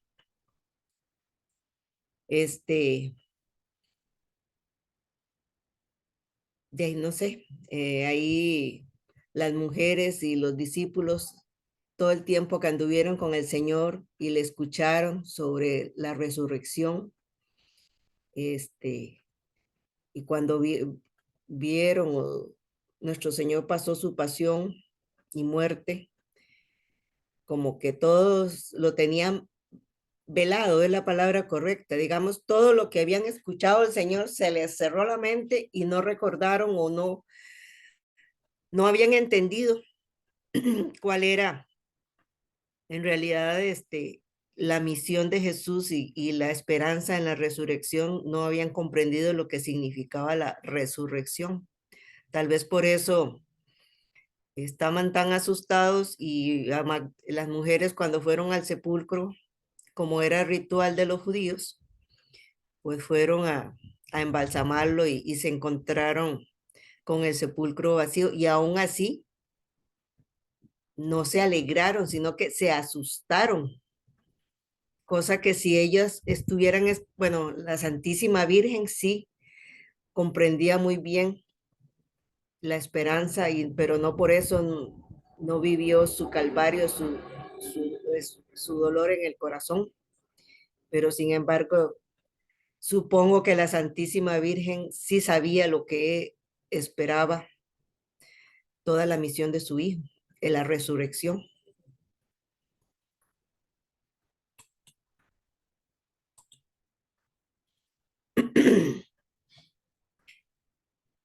Bueno, aquí, bueno, esta otra pregunta dice, ¿qué buscaban las mujeres? ¿Con qué se encuentran? ¿Qué mensaje deben llevar las mujeres, los discípulos? ¿Dónde deben ir para ver a Jesús resucitado? Observa las reacciones de las mujeres camino del sepulcro ante el joven de túnica blanca cuando salen del sepulcro. Lo que estaba ahora comentando, es verdad que las mujeres no se esperaban encontrar el sepulcro vacío, a pesar de que ya habían escuchado al Señor decirles que al tercer día resucitaría, como lo dijo, como le dice el ángel a las mujeres.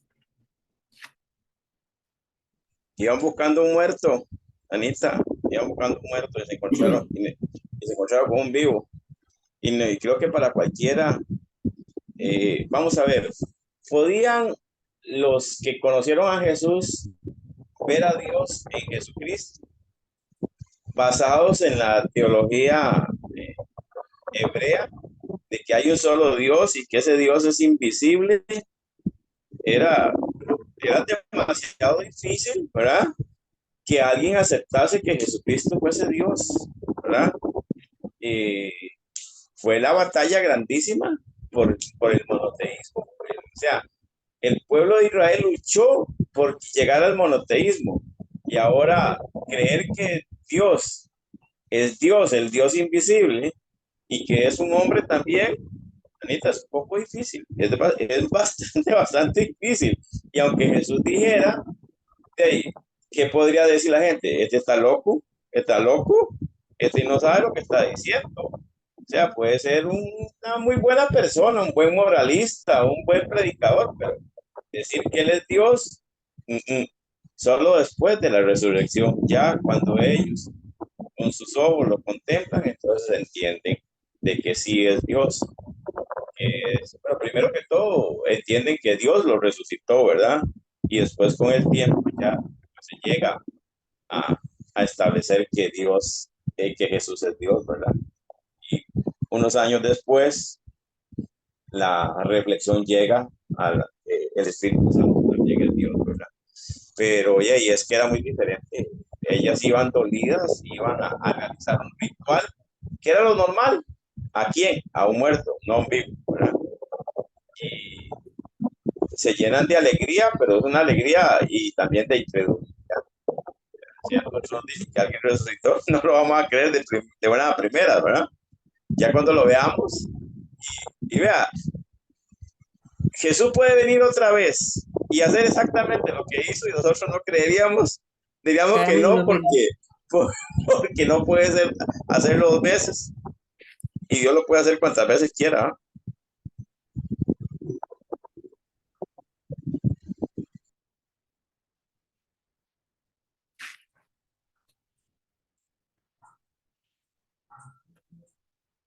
Continuamos. Dice, nuestras oraciones hoy podrían ser de alabanza y acción de gracias. Por la resurrección de Cristo podemos mirar el mundo, la vida, con entusiasmo. También nosotros en Jesús estamos resucitados. Bueno, vamos a hacer, ya estaba leyendo esto y me llamó mucho la atención esto de que dice la resurrección es un hecho real. Bueno, acá dice la resurrección de Jesús no consistió en la reanimación de un cadáver, ni un retorno ya a esta vida espaciotemporal. Jesús no resucita como resucitó la hija del Jairo o su amigo Lázaro. Ellos volvieron a esta vida, pero para morir. Volvieron para, fue una manifestación temporal.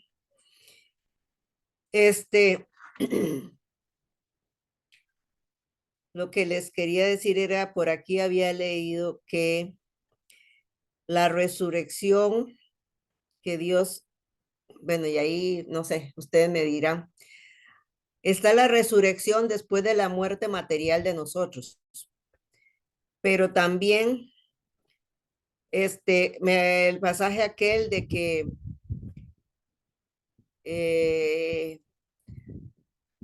hay que nacer del agua y del espíritu para llegar al reino de Dios. Hay que renacer del agua y del espíritu. Se refiere al bautismo, pero también en una conversión realmente de una persona es como un renacer que lo hace ya en esta vida, vivir una resurrección, una nueva persona, una nueva persona.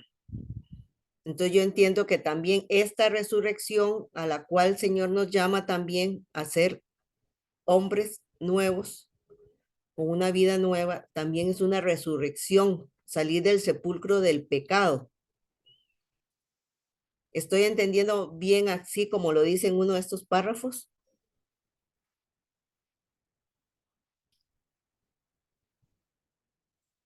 ¿Dónde es que no me acuerdo dónde lo leí? Es que, Anita, ahí podríamos ver, digamos, lo que dice el comentario es que la resurrección de Jesucristo es una resurrección ya en gloria, eterna, invariable. No es una resurrección como que usted reanime a alguien, ¿verdad? Para que viva un tiempo más y muera. La de Cristo es para siempre. Y nosotros hemos sido copartícipes o partícipes de eso porque Jesús nos redime a nosotros y nosotros estábamos muertos por el pecado, pero por la resurrección de Jesucristo resucitamos a la gracia de Dios, ¿verdad? O sea, ya nosotros lo que nos impedía vivir en esa comunión, en esa gracia con Dios, ya ha sido vencido, que es el pecado, ¿verdad? Ya ha sido vencido por el sacrificio de Jesús. Entonces nosotros resucitamos con Cristo a la vida eterna a través de ese sacrificio. Vamos a tener que pasar por una muerte corporal y una resurrección. La resurrección, bueno, primero será al final de los tiempos que se dará la resurrección de los cuerpos, ¿verdad? Pero cuerpos gloriosos, porque el alma o el espíritu son eternos y retornan a Dios o a su destino final inmediatamente que nosotros morimos. O sea, cuando nosotros morimos, o vamos a la presencia de Dios, o vamos al purgatorio, o vamos al otro lado, ¿verdad? De un solo. Al final de los tiempos es que se dará la resurrección de los cuerpos y el cuerpo ya, digamos, es un cuerpo diferente al que tenemos nosotros, no material, que se unirá a a su otra dimensión, ¿verdad? Que es el espíritu, ya para el destino eterno. ¿Cuál va a ser? Y no sé, ahí cada quien, ¿verdad? Y no es que Dios lo juzgue, porque nosotros a veces con el sacerdote que tenemos, él, no es que él esté totalmente errado, sino que es a veces, muchas veces, la forma en la que él dice las cosas o como que medio las dice. Dice una verdad a medias, pero al final yo siento que a él le falta explicar bien. Por ejemplo, él dice que Dios no condena a nadie, pero mucha gente entiende que es que todo el mundo se va a salvar, ¿verdad? Que todo el mundo se va a salvar sin importar la vida, la fe, el creer o no creer. Y no, es que Dios no te condena.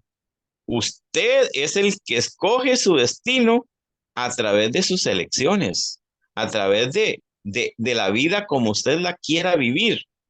Dios no dice, bueno, este no, este va a ser malo, este lo voy a condenar, a este lo voy a mandar al purgatorio y este lo traigo de un solo. No, usted con su vida, con su respuesta, con su amor, como usted haya vivido, usted es el que escoge. Dios no te condena, Dios es misericordioso y no hay pecado que no perdone Dios, excepto dice la blasfemia contra el Espíritu Santo. Y lo que dicen los biblistas y los teólogos es que cuando Jesús habla del pecado contra el Espíritu Santo, se habla la no aceptación de la iluminación o del Espíritu de Dios en usted que le permitiría a usted arrepentirse y o sea, aceptar a Dios y arrepentirse de lo que usted ha hecho, de esa decisión de apartarse completamente de Dios y vivir según su voluntad, ¿verdad? Lo que entiendo, o sea, si usted no tiene el Espíritu Santo, usted nunca se puede arrepentir. Eso es lo que entiendo. Por eso ese pecado no se perdona, porque nunca habría eh, el arrepentimiento de la persona. Y a veces, digamos, él nos da a entender a nosotros, ¿verdad? El sacerdote, por la forma en la que él habla, o sea, que no es necesario arrepentirse, que Dios te va a perdonar de todas maneras, ¿verdad? Y inclusive una vez se molestó conmigo, casi se pelea porque yo le dije que, porque él decía que, o sea, que la salvación estaba abierta para cualquier persona, creyente o no creyente, hasta en el último milisegundo, ¿verdad? Que en ese último milisegundo Dios te iba, se te iba a hacer presente y te iba a dar la opción de creer en él o no creer. Pero yo le digo, por ejemplo, digamos, yo le digo a San Alfonso de Ligorio y San Alfonso de Ligorio dice que nosotros en la hora de la muerte, por las condiciones mentales que podemos entrar, ¿verdad? Por la debilidad, por el no querer dejar este mundo, pueden ofuscar nuestra mente y que en vez de buscar a Dios, más bien lo rechacemos, ¿verdad? Y que nosotros le decíamos, pero padre, y las personas que mueren en un accidente que ni cuenta se dieron, pero es que Dios de alguna manera, entonces uno dice, pero aquí lo que está diciendo es que no importa cómo usted viva, lo importante es el último segundo o el milisegundo, que para tomar la decisión. Entonces yo dije, entonces, ¿por qué? ¿Para qué sacerdotes? ¿Para qué curas? Para qué gente que llame a la conversión? Si al final vamos a tener ese milisegundo ahí de tiempo y en ese es el que va a determinar. Yo sé que Dios te va a aceptar a ti, como Él lo dice en una parábola ahí, una predicación que hace, que Él es el dueño de todo y por lo tanto a unos los llama al principio, a otros a media mañana, a otros a mediodía, a otros a media tarde y otros al finalizar la tarde. Y que Él les da lo mismo, o sea, la salvación es para todos, no importa cuándo tú llegues, pero tiene que llegar un momento en que usted quiera esa salvación. Y muchas veces la gente se confunde porque él da a entender, o sea, no dice las cosas completas, sino como a medias. Entonces da a entender como que hey, Dios te va a salvar aunque usted no quiera salvarse, ¿verdad? El evangelio de mañana precisamente es eso, Carlito.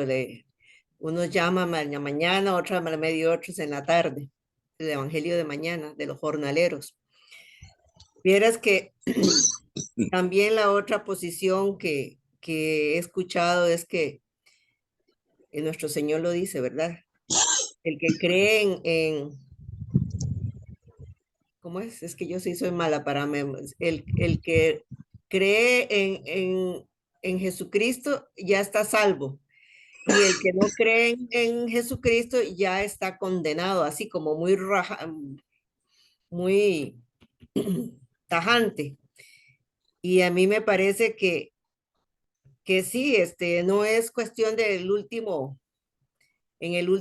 momento que uno se va a salvar porque, bueno, aunque uno en el Ave María sí, ahora y en la hora, ¿verdad? Porque precisamente esa es la lucha final que vamos a tener todos en la hora última, pero que tampoco, es que yo creo que el que cree en nuestro Señor Jesucristo, el que cree en Jesucristo no necesariamente es una actitud que va a tener el último día, el último segundo de su vida. Es algo con lo cual ha de haber vivido su vida, con esa aceptación de Dios en la persona de Jesucristo y haber vivido conforme a eso que él cree y no en el último segundo de la vida. Bueno, precisamente aquí en este párrafo que voy a leer les dice lo que les decía ahora, dice, la resurrección no es una realidad reservada únicamente para después de la muerte. Después será la plenitud. Lo importante es vivir ya desde ahora como resucitados, porque a partir del bautismo participamos en la resurrección de Jesús. Vivir como resucitados es dejar que Dios nos ilumine con su misma luz y vida. Ve que a veces uno tiene el concepto que la resurrección es después de la muerte y no, dice que sí será la resurrección en plenitud, en cuerpo y espíritu, pero que desde ya debemos vivir como resucitados.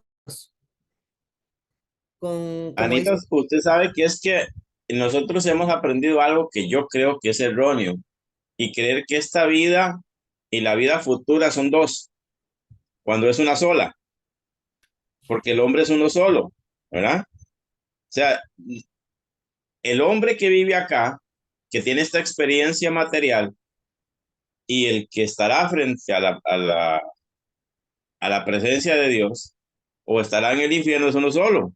Y por lo tanto, la vida eterna es una sola, ¿verdad? Porque si la vida eterna empieza después, entonces no es eterna, porque empieza, bueno, no tiene final, digámoslo así, no es infinita, es hacia adelante, hacia atrás no, ¿ah? Pero es uno mismo, o sea, yo tengo que empezar a vivir la vida eterna a partir de ahora, de esta experiencia material, porque es una sola. Por eso cuando nosotros decimos, se nos dice, la iglesia es una sola, la iglesia peregrinante, la La la triunfante, penitente la y la penitente. triunfante. Son una sola. Entonces la vida es una sola. Hay un cambio de estado, pero no necesariamente un cambio en sí. eh, digamos, como que decir, como el agua pasa a ser de hielo, del sólido a líquido, de líquido a gaseoso, pero en los La tres misma. estados es la misma, es agua, ¿verdad? Así pienso yo, ¿verdad? Que es la vida del ser humano también. Pasa de un estado, pero a un estado superior, ¿verdad? En otra, digamos, que en otra dimensión, en otra, no dimensión en espacio y tiempo, sino en algo muy diferente a lo que nosotros conocemos. Pero empezar a vivir esa vida hay que empezar a vivir desde aquí. O sea, no es esperar llegar allá para vivir la vida eterna, sino que es de acá. Por eso estoy muy de acuerdo con lo que usted dice. O sea, al ser bautizado, usted quiere una vida nueva porque es una vida espiritual, en el sentido de que usted no va a vivir única y exclusivamente guiado por sus sentidos y por lo estrictamente natural, sino también por lo espiritual, ¿verdad? Es lo que yo pienso, tal vez esté equivocado, pero por lo menos así lo veo yo. Pero sí, al leer yo este párrafo, tuve un nuevo concepto de la resurrección, porque sí, efectivamente, al ser bautizados, el Espíritu Santo viene a nosotros y nos debe iluminar en ese camino, en ese peregrinar hacia ese otro estado de la iglesia triunfante. Pero no sé si ustedes tenían ese concepto de vivir la resurrección ya en esta vida material. Yo no lo había pensado así. Sí, para mí fue novedoso leer este párrafo. Bueno, sí, vivir como la resurrección desde ya. Bueno, vamos a continuar aquí este otro párrafo de esta otra pregunta muy interesante que dice que ¿por qué? Dice, de una vez que propusimos la lectura, Marcos dice la tumba vacía y el mensaje del ángel. Y después al inicio de Marcos dice el inicio del evangelio y la llamada de los primeros discípulos. Dos preguntas nos ayudarían a entender estos pasajes. ¿Qué puede significar la expresión volver a Galilea? Y después dice, ¿qué se dice sobre Jesús? Jesús ha resucitado, Jesús de Nazaret es el resucitado, Jesús es el Mesías, el Hijo de Dios, Jesús es el Señor, es el esperado en el Antiguo Testamento, es el Hijo amado del Padre, la relación entre Jesús, Espíritu Santo. Bueno, ahora en las lecturas que hicimos de Marcos, ¿verdad? Qué interesante eso de que eso de que cuando fue a iniciar después de que fue bautizado por Juan, dice que fue cuando el Espíritu Santo lo empujó.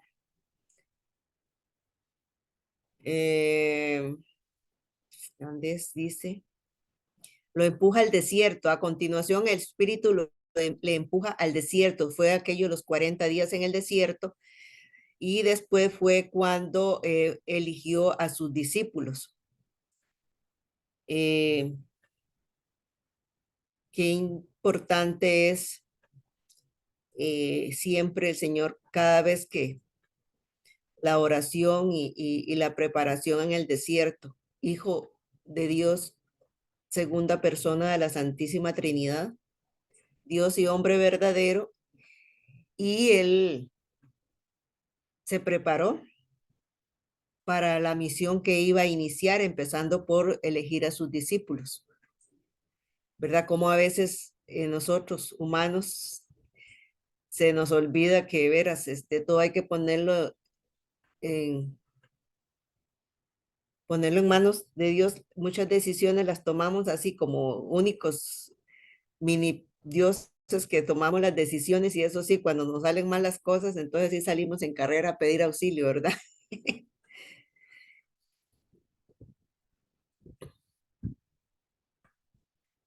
Vamos a ver, dice. Y después esa pregunta de que por qué la ascensión del Señor se les pide que vayan a Galilea. En Galilea, dice, fue donde inició su ministerio. Así es. Nazaret de Galilea.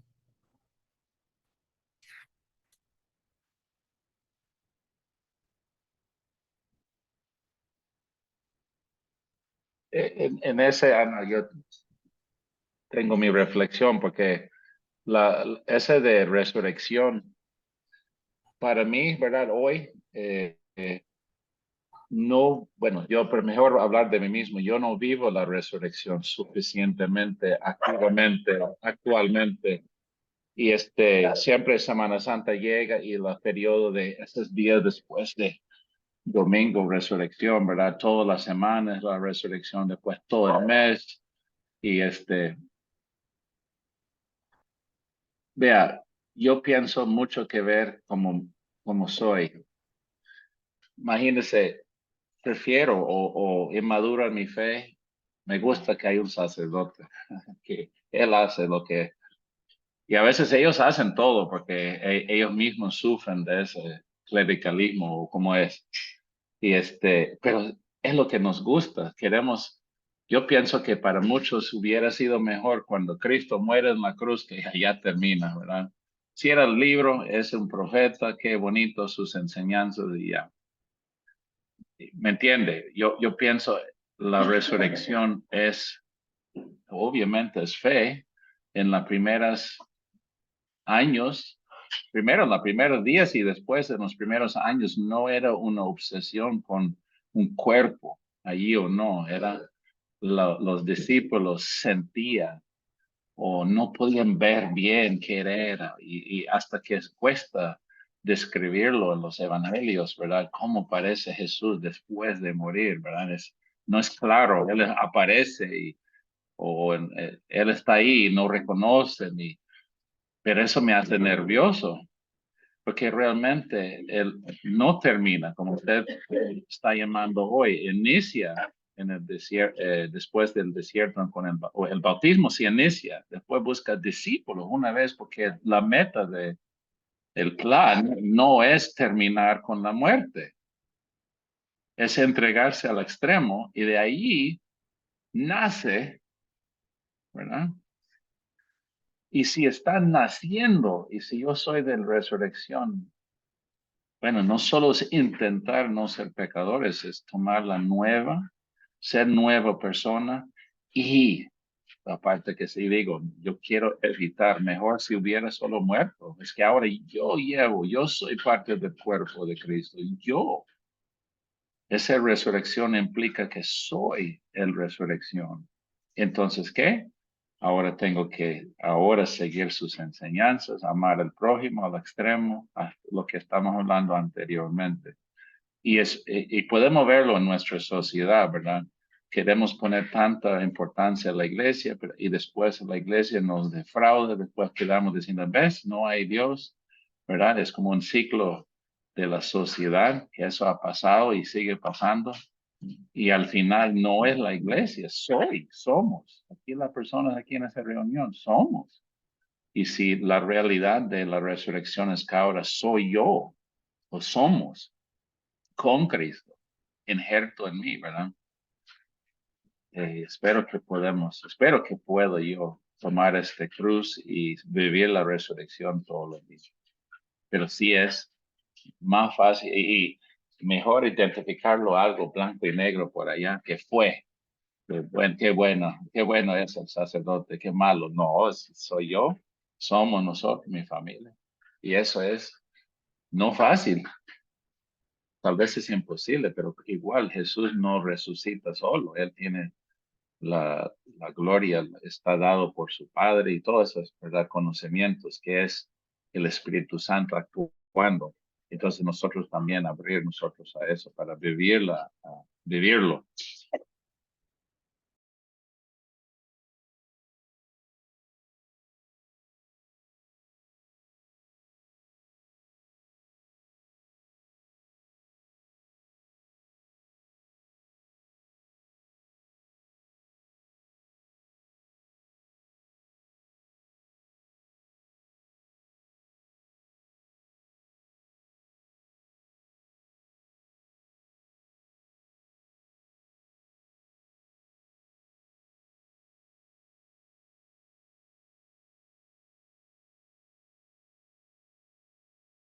Sí, usted ya, no sé si ha pasado en la parte de la institución de la Eucaristía, porque tiene que ver también, porque en ese momento es el culmo donde él está hablando de su muerte, pero igual nosotros, los discípulos, los apóstoles comulgan y él vive adentro de ellos.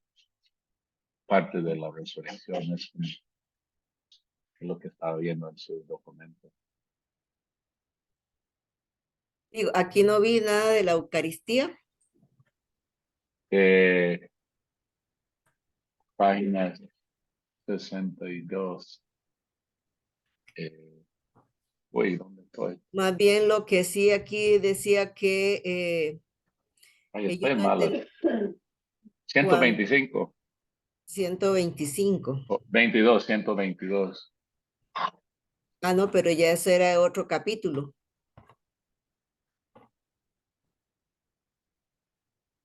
Ah, no, estoy en 14. Tiene razón. La vida entrega total. Esto es Sí, sí, culpa. eso ya lo vimos la semana pasada. Más Esto, bien, ok.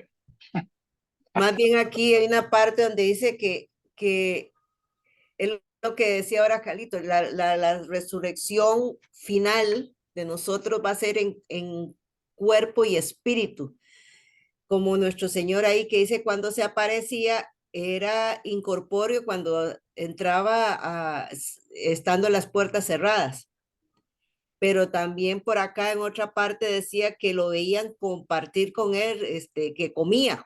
Un espíritu, uno dice, un espíritu no come. Y sin embargo, nuestro Señor, cuando se aparecía a ellos, compartía los alimentos con él, con ellos, con sus discípulos. Entonces, sí, es una resurrección diferente a la que les decía ahora, que la resurrección final va a ser en cuerpo y espíritu porque vamos a tener,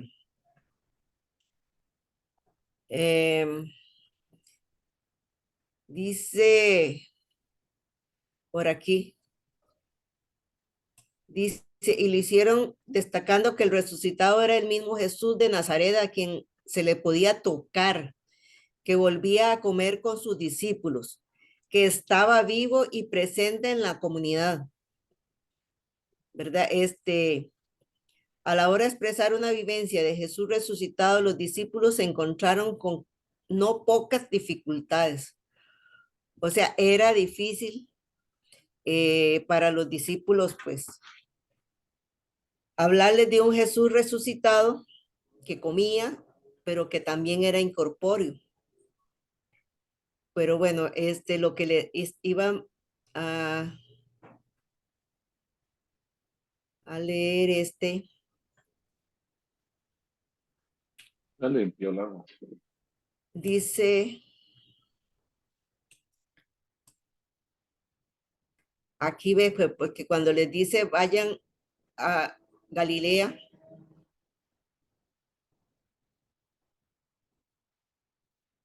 dice, Galilea es el escenario de la actuación terrena de Jesús.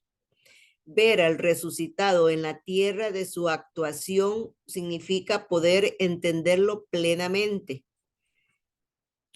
Dice, volver a releer lo vivido con él a la luz de la Pascua. Volver a releer lo vivido con él a la luz de la Pascua. Ir a Galilea significa también un mandato misionero.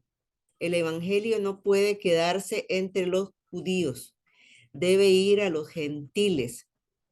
Ir a Galilea es una invitación a los lectores a volver a leer el evangelio desde la muerte y la resurrección.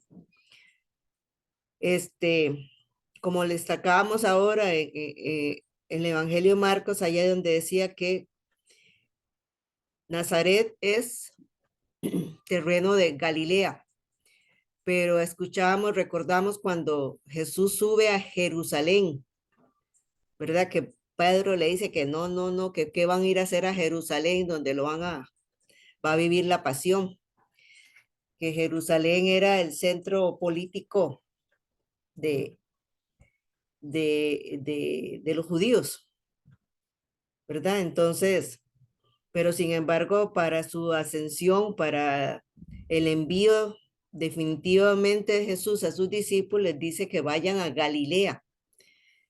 Uno podría decir, ¿por qué a Galilea? ¿Por qué no puede ser en Jerusalén?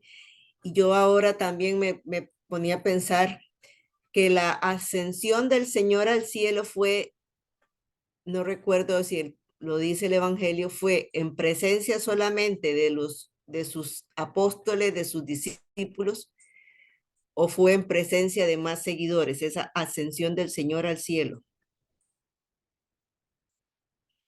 Si fue solo con sus discípulos en privado o fue algo para todos sus seguidores en ese momento. Es una pregunta que me hago yo, que si esa ascensión fue en Galilea y en privado. Y hay unas biblistas que creen que era el mismo, que la resurrección y la ascensión era un solo. Entonces, pero eso nos indica que igual eso es, él está resucitado y hizo presente a las personas. Allá genera, bueno, también el venido del Espíritu Santo. Lo tenemos dividido con fechas, pero al final es el cambio de ser discípulos y ahora son misioneros. Y entre ser discípulo y después misionero hay que recibir el Espíritu Santo y hay que decir adiós a Jesús ya resucitado. Entonces ya, eso no complica, yo no pienso, como fechas y lugares. Pero que el mandato fue, vayan a Galilea, donde el Señor les espera. Y por aquí aquí decía eso, que ¿por qué? Yo voy a un retiro allá en Tilarán con la pareja, ¿verdad? Vamos y todos estamos brincando, música, enamoradísimo, un retiro de parejas y al final llega domingo. ¿Y cuál es el mensaje? Ahora es tiempo de ir a su casa, porque vivir en retiro es fácil, digo, o sí se inspira, pero ahora es la realidad y ir a su casa, ¿verdad? En Galilea, donde son esa gente. Y ahora hay que vivirlo. Y implica eso, la necesidad del Espíritu Santo. Y si es ahí donde recibe o antito es como lo más importante es ya está en su terreno. ¿Y qué va a hacer ahora? ¿Va a vivirlo? ¿Va a ser cuerpo de Cristo y llamar discípulos y crear esas comunidades? Ya. El trabajo, y eso digo, mi misma reacción es lo mismo, que la resurrección es un punto tan lindo, pero al final quedo en el pasado, yo quiero en la muerte, porque es fácil ver Jesús morir, qué buen hombre, qué bueno hizo. Lo difícil ahora es tomar la resurrección y realizar que yo voy ahora a vivir Él. Yo soy las manos de Jesús ahora, soy sus pies y tengo que yo compartir ese Jesús resucitado al resto de mi comunidad, que es Galilea, al final es mío, Guanacaste, no hay opción ahora. No tengo plata para regresar a los estados.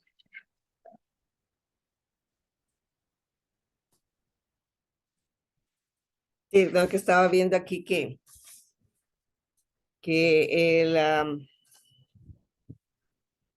dice que después de que se le apareció a discípulos, bueno, como aquí dice, el final del Evangelio de Marcos desconcierta, porque termina donde dice que las mujeres salieron huyendo y no dijeron nada por miedo.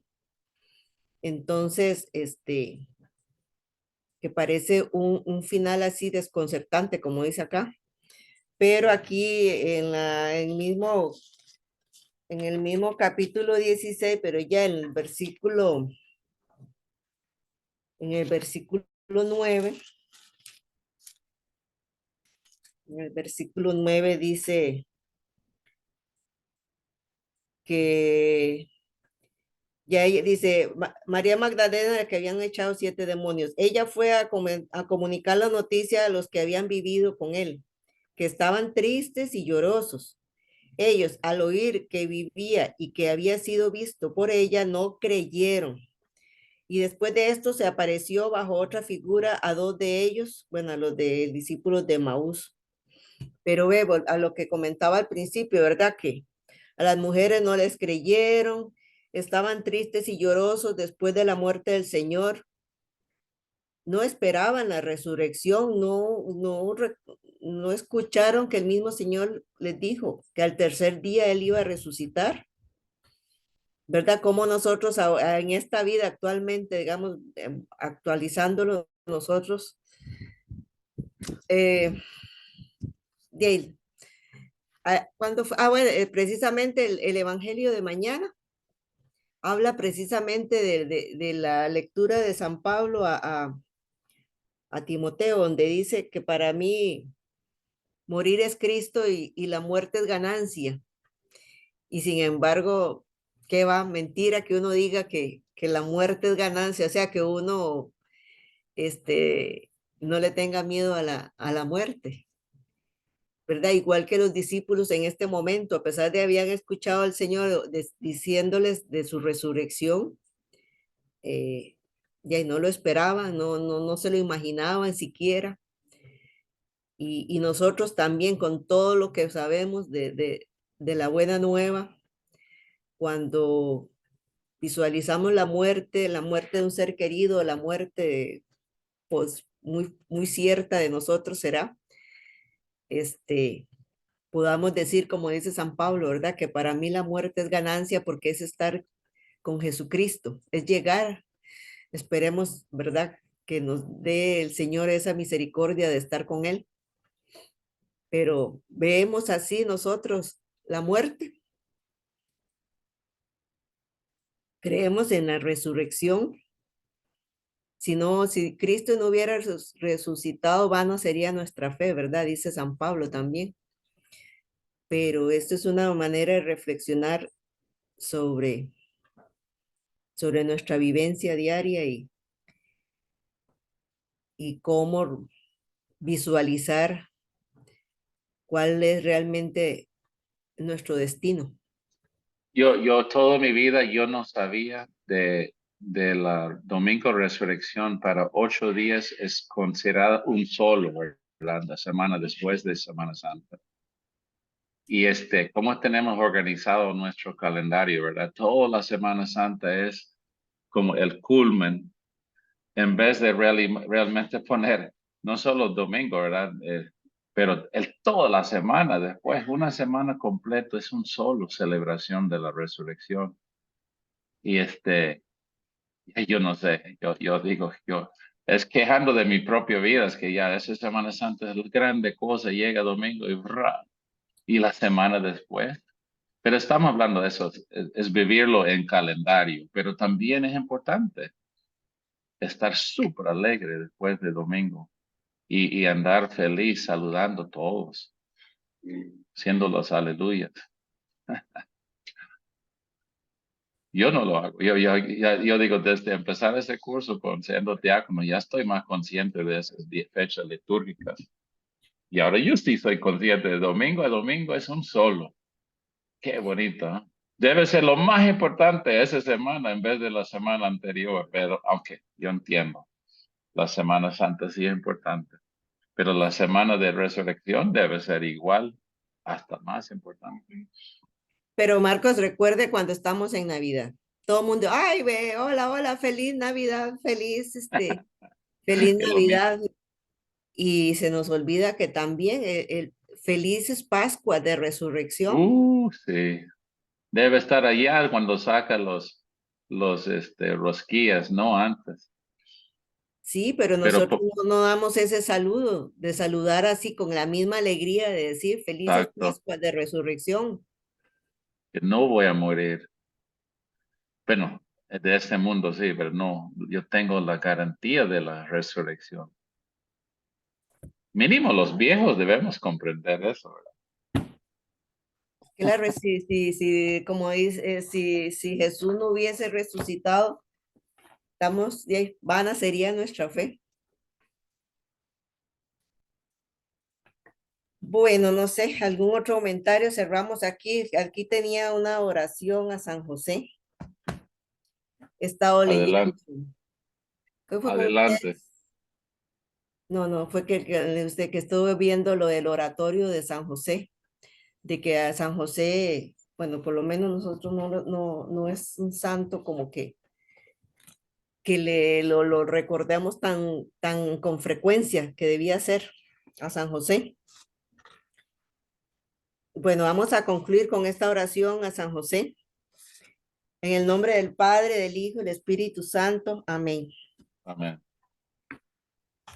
Salve, custodia del Redentor y esposo de la Virgen María. A ti Dios confió a su Hijo. A ti María depositó su confianza.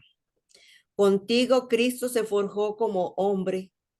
Oh bienaventurado José, muéstrate Padre también a nosotros y guíanos en el camino de la vida. Concédenos gracia, misericordia y valentía y defiéndenos de todo mal. Amén. Bueno, nos Amén. vemos.